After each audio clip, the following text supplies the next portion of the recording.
So upon further review, I think we'll do is we will choose AutoCAD PDF, General Documentation.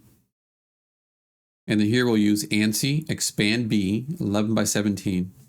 That way all of our files will look exactly the same.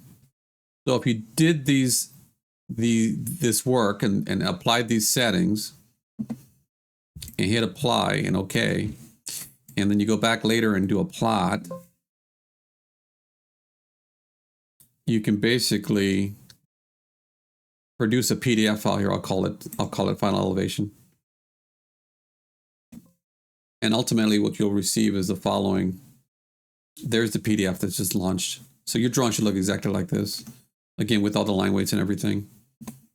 And so if we were to look at this drawing a little closer,